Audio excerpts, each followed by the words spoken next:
les matins, Made in Mayenne, c'est la rencontre avec un chef d'entreprise mayennais en compagnie de Pascal Fouchet. Et aujourd'hui, c'est un invité un petit peu spécial quand même. On accueille Philippe Join, bonjour. Oui, bonjour. Vous avez 46 ans, vous avez créé il y a un an votre entreprise, Atlantique Investigation. Oui. Pour faire simple, est-ce que je peux dire qu'il s'agit d'une agence de détective privée ?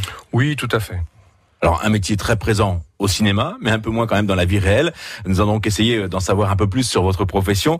Détective privé, que l'on appelle aussi agent de recherche privé, enquêteur de droit privé. Oui, tout à fait, agent de recherche privé. Ouais. Concrètement, quel est votre travail ? Que faites-vous exactement ? Alors, nous sommes des spécialistes de l'administration de la preuve. D'accord. Donc, depuis mars 2003, il y a une loi qui réglemente ces activités privées de sécurité, qui sont relatives donc à cet exercice, qui n'est pas un exercice facile, puisque il faut rester dans un cadre légal. Et cette loi va nous permettre de moraliser l'activité dans le respect d'un cadre légal. Alors, pour quel type d'affaires travaillez-vous ? Alors, ça peut être... il y a 3 grandes catégories. On va travailler essentiellement pour les particuliers, pour les professionnels également, et puis également dans un domaine qui concerne les enquêtes financières. Donc, pour les affaires civiles, bon... Il est clair que ça regroupe tout un cadre, tout un tas de cadres, notamment le cadre familial, les recherches de personnes, et les enquêtes de moralité. Alors, je vous cache pas que quand j'ai préparé cette émission, que j'en ai parlé à mes collègues, tout de suite on m'a parlé d'adultère. Oui, évidemment. Alors, et ça représente quand même une grosse partie de votre travail ou pas ? Aujourd'hui, l'activité a évolué depuis toutes ces années. Et je dirais que les enquêtes liées au problème d'adultère sont toujours présentes, mais ça ne représente que, je dirais, 20% de l'activité globale. Donc c'est pas l'activité principale. Non, ce n'est pas l'activité principale, mais effectivement, on est souvent assimilé pour ce genre d'enquête. Alors, on peut avoir quand même des exemples. Alors, on va pas citer de nom, bien entendu, ni d'affaires, mais qui sont vos clients et dans quel cadre on peut venir vous voir ? Alors, dans le cadre familial, par exemple, parce qu'on a, comme je disais tout à l'heure, pour les particuliers, les professionnels, et puis tout ce qui concerne la partie enquête financière. Alors, je vais essayer de détailler, d'être assez synthétique.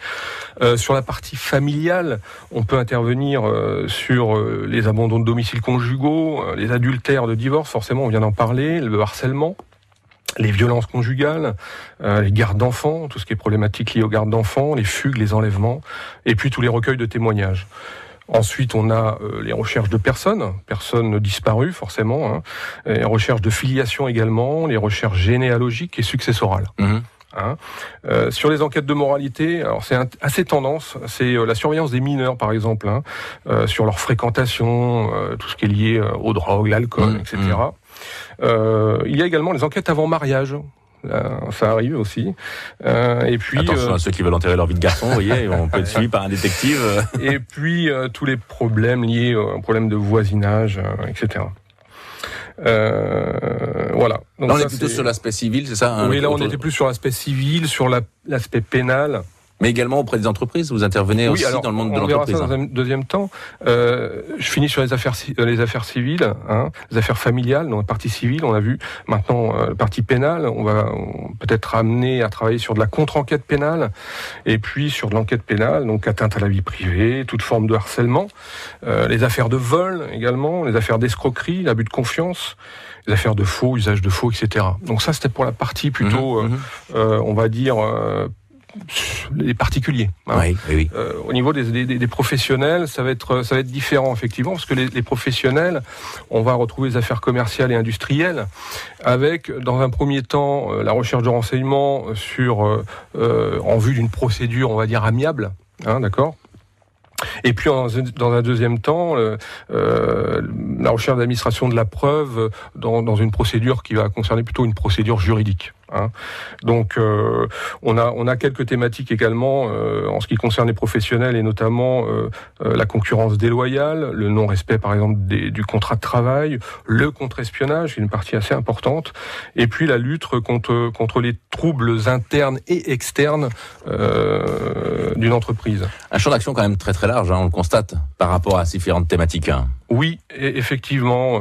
Et si je les reprenais une à une en les détaillant rapidement, par exemple sur la concurrence déloyale, on a les problématiques liées au dénigrement et le parasitisme que peut subir une entreprise, le détournement de sa clientèle, le débauchage de ses salariés parfois, quand il s'agit de commerciaux ou autres, ou d'ingénieurs, le non-respect des clauses de non-concurrence aussi, qui parfois peuvent porter préjudice à l'entreprise. En ce qui concerne le non-respect du contrat de travail également, on est souvent amené à faire des enquêtes dans par exemple, le non-respect du règlement intérieur qui dégrade l'image ou l'éthique de l'entreprise. Alors ça veut dire quand même que vous arrivez à rentrer dans les entreprises On arrive à rentrer dans les entreprises, oui, tout à fait. Alors, ce qui va être aussi intéressant, c'est de savoir comment est-ce que vous travaillez, parce qu'on imagine derrière tout cela un travail de recherche, d'enquête, d'investigation. Je vous propose de marquer une courte pause et on se retrouve juste après pour en parler davantage. Il est 9h moins le quart. Tous les dimanches, Bienvenue à bord vous invite à plonger dans le monde de la mer. L'actualité maritime, des rencontres avec des personnages, des coins de paradis à découvrir, des conseils pratiques. On surfe également sur Internet, sans oublier de parler du patrimoine. Bienvenue à bord, c'est tous les dimanches, 12h05, 12h30, sur France Bleu Mayenne. France Bleu Midi Ensemble, Daniela Lombroso. On démarre la semaine en musique avec la chanteuse Lara Fabian qui vient de sortir un tout nouvel album, Ma vie dans la tienne. C'est le titre, avec elle Diane Ducré qui viendra nous expliquer pourquoi le prince charmant est québécois selon elle. De la bonne humeur dans France Bleu Midi Ensemble. France Bleu Midi Ensemble. Aujourd'hui, de midi à 13h30. France Bleu Mayenne. Made in Mayenne avec Koi Centre d'affaires. Bureaux, locaux d'activité et services pour l'efficacité des entreprises dans un cadre d'exception à Laval et sur www.koisuccess.com. KOIsuccess.com. Made in Mayenne, 8h47, le deuxième volet. Toujours avec Philippe Join, donc je le disais en première partie, pour faire simple, détective privé, puisque vous avez créé votre entreprise, votre agence Atlantique Investigation. Vous nous avez parlé des actions que vous meniez, dans quel domaine est-ce que vous interveniez. Oui. Comment est-ce que vous travaillez alors travail d'investigation, de recherche? Oui, alors effectivement, qui peut prendre du temps. Alors on va dire que chaque mission est forcément quelque chose de nouveau parce que les problématiques sont forcément à chaque fois différentes. Et c'est ce qui fait aussi l'attrait de ce métier, c'est qu'il n'y a pas une seule journée qui se ressemble. Et effectivement, donc on est forcément sur chaque mission à la recherche de renseignements, d'informations, et ça passe par des moyens qui sont mis en place et qui sont tout aussi différents les uns que les autres. Des réseaux peut-être aussi ? Des réseaux également sur lesquels on peut s'appuyer, du numérique aussi, qui est effectivement pour nous une source d'informations assez importante. Sur les réseaux sociaux par exemple, on découvre pas mal de choses, j'imagine. Je pense qu'il suffit simplement d'aller sur la toile et puis on peut se rendre compte qu'on peut glaner un certain nombre d'informations assez facilement. Oui. Ne devient pas qui veut détective privé. Alors, ne devient pas qui veut détective privé, non, parce qu'il y a un certain nombre de prérequis, et donc sans ces prérequis, on ne peut pas accéder à ce qu'on appelle, ce qu'on nous délivre, les agréments, les agréments qui sont délivrés par le Conseil national des activités privées de sécurité, agrément pour l'agent de recherche privé et également pour l'entreprise. Et effectivement, pour pouvoir exercer, il faut d'une part avoir le diplôme qui est reconnu. Donc il y a une formation. Il y a une formation, oui, d'1 an. Il n'y a pas beaucoup de centres de formation en France d'ailleurs, et ce diplôme donc est un diplôme qui est inscrit au registre national des certifications professionnelles, et c'est la clé justement qui peut ouvrir la porte de l'agrément. Parce qu'en effet après il faut avoir l'agrément pour pouvoir s'installer. Voilà. Donc pour avoir l'agrément, ça demande effectivement d'avoir un casier vierge par exemple ou des choses comme ça. C'est un travail dans l'ombre, on entend très peu parler finalement de cette profession, peut-être même très peu d'affaires en Mayenne. Alors vous êtes installé il y a 1 an, il y a quand même une demande dans le département. Alors oui, la Mayenne est un département où, comme dans tous les départements, où il y a forcément des affaires ou des missions, en tout cas des problématiques sur lesquelles on peut intervenir. Maintenant, je pense que parce que c'est une profession de l'ombre, on a du mal un petit peu à communiquer.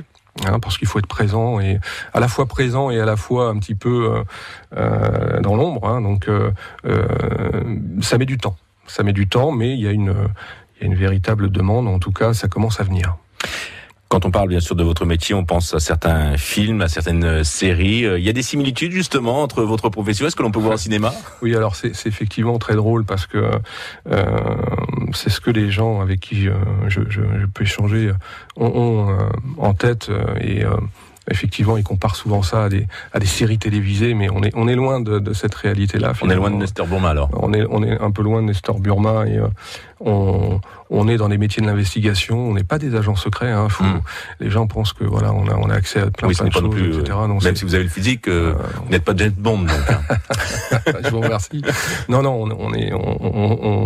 on travaille avec des règles. C'est un métier qui est très bordé juridiquement depuis 2003. Et on travaille dans un cadre uniquement légal, moral et légitime. Et ça, je tiens à le rappeler parce que c'est ce qui fait aussi aujourd'hui la différence aussi et la réputation et le côté professionnalisme de la chose. Philippe Join, vous êtes donc le chef de l'entreprise Atlantique Investigation, donc installé dans le département. Avant de se séparer, on aime parler des sujets d'actualité et vous avez souhaité revenir sur cette journée contre le harcèlement, le malaise des adolescents, le harcèlement à l'école, avec d'ailleurs une mesure qui a été prise par le ministère de l'Éducation.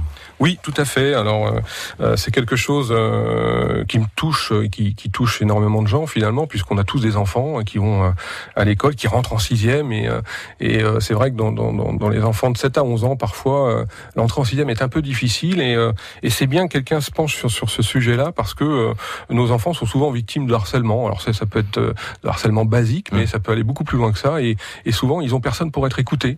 Donc le fait qu'il y ait mis en place ce petit clip là d'information, et puis ce numéro vert qui sera à la disposition à la fois des enfants et des parents, mais je trouve que c'est une bonne chose parce que ça va peut-être pouvoir permettre d'enrayer cette grosse problématique-là qui est pas facile à gérer parfois, à la fois pour les élèves forcément, mais pour les parents également. Alors une journée en effet pour en parler, mais on doit en parler tout au long de l'année. Oui, je pense que c'est important de ne pas laisser nos enfants victimes de harcèlement se débrouiller tout seuls.